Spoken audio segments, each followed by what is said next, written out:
Evidence থেকে যেটা ফুটে উঠেছে from the lapses of the investigating officer both of West Bengal and CBI, তাতে দেখা যাচ্ছে many other persons are involved in this case.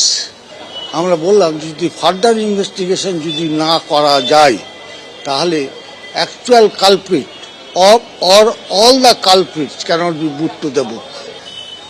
খাওয়া দাওয়া হয়েছিল, 5 জন মিলে যে খাওয়া দাওয়া হয়েছিল নিশ্চয়ই কোনো প্লাস্টিক কন্টেনারে দিয়ে গেছিল। সেই প্লাস্টিক কন্টেনার কোথায়?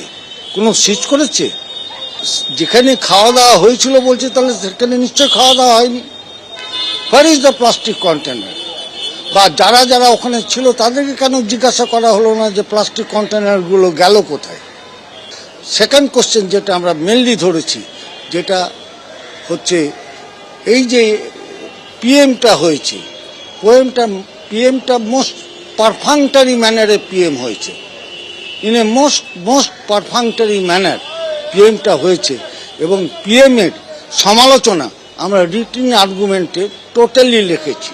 ফাইলটা দেখতে পাচ্ছ, এই ফাইলটাই আজকে বিচারকের টেবিলে জমা দিয়েছেন ওই নিহত তরুণী চিকিৎসকের পরিবারের আইনজীবীর তরফে। তার বাবা মাও আদালত কক্ষে উপস্থিত রয়েছেন। যে প্রশ্নগুলো তারা তুলেছেন, 35টা প্রশ্ন তুলেছেন তারা সিবিআই তদন্ত নিয়ে। রেকর্ডে উল্লেখ করা হয়েছে যে ওই রাতে ডাক্তার অর্ক সেন, যিনি সহ ডাক্তার ছিলেন অন ডিউটি ওই রাতে, তিনি একটি ফুড ডেলিভারি অ্যাপের মাধ্যমে খাবার অর্ডার দিয়েছিলেন। যে ফুড ডেলিভারি অ্যাপের মাধ্যমে খাবার অর্ডার দেওয়া হলো সেই সংস্থার কোনো কর্মীকে কি জিজ্ঞাসাবাদ করা হয়েছে? যদি না করা হয়, কেন করা হয়নি? সবাই জানে যে ফুড ডেলিভারি অ্যাপ খাবার প্লাস্টিকের কন্টেনারে সরবরাহ করে থাকে। কোথায় গেল সেই প্লাস্টিকের কন্টেনার, যে কন্টেনারে খাবার এসেছিল ওই রাতে?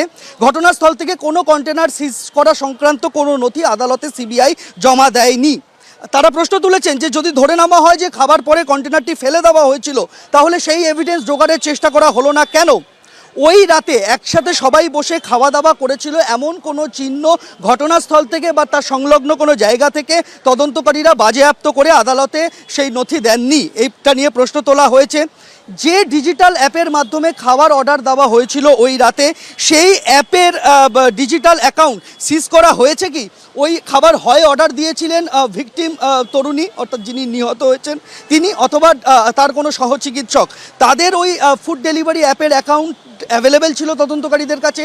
তার কি ডিজিটাল এভিডেন্স হিসেবে আদালতে কিছু জমা দেওয়া হয়েছে? উত্তর না। এই প্রশ্নটা তুলেছেন তারা।